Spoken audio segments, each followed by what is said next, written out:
کے اندر آیت الکرسی کو پڑھتے ہیں، اس کے باوجود بھی ہم لوگوں کو آیت الکرسی یاد نہیں ہوتی ہے۔ ہم لوگوں کو جنت کے اندر جانے کی خواہش ہی کہاں ہے؟ اگر ہم لوگوں کو جنت کے اندر جانے کی خواہش ہوتی، نبی اکرم صلی اللہ علیہ وسلم نے اتنا آسان طریقہ بتایا ہے۔ نبی اکرم صلی اللہ علیہ وسلم نے کہا ہے اگر کوئی شخص جنت کے اندر جانا چاہتا ہے تو اس کو چاہیے کہ وہ ہر فرض نماز کے بعد آیت الکرسی پڑھے۔ اس کے بعد ایک چھوٹی سی دعا اور نبی اکرم صلی اللہ علیہ وسلم نے بتائی ہے۔ نبی اکرم صلی اللہ علیہ وسلم، اگر کسی کو آیت الکرسی یاد نہیں ہے، اگر وہ جنت کے اندر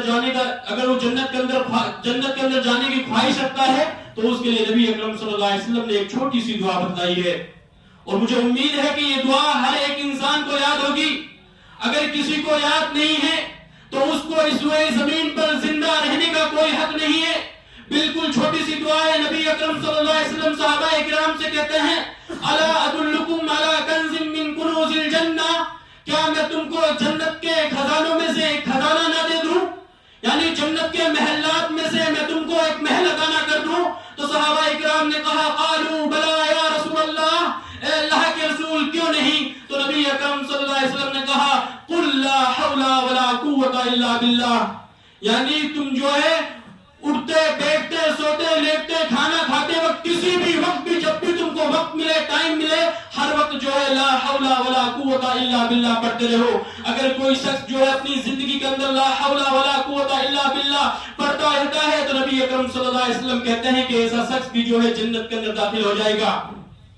یہ دعا جو ہے ہم لوگوں کو یاد ہونی چاہیے۔ بالکل چھوٹی سی دعا ہے، لا حول ولا قوت الا باللہ۔ نبی اکرم صلی اللہ علیہ وسلم کی ایک اور حدیث آتی ہے، نبی اکرم صلی اللہ علیہ وسلم اسی لا حول ولا قوت الا باللہ کے بارے میں فرماتے ہیں کہ یہ دعا ایسی ہے کہ 99 بیماریوں کے لیے شفا ہے۔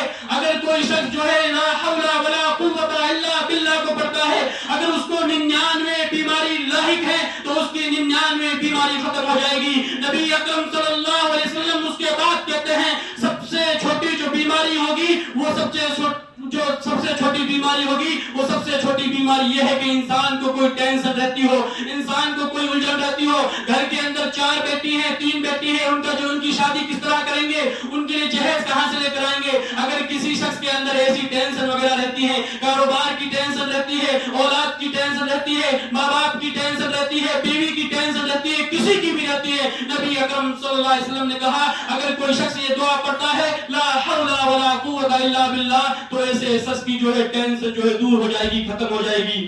اور نبی اکرم صلی اللہ علیہ وسلم نے اس کے بعد کہا، حضرت ابو بکر، نبی اکرم صلی اللہ علیہ وسلم نے کہا صحابہ اکرام جو ہے نبی اکرم صلی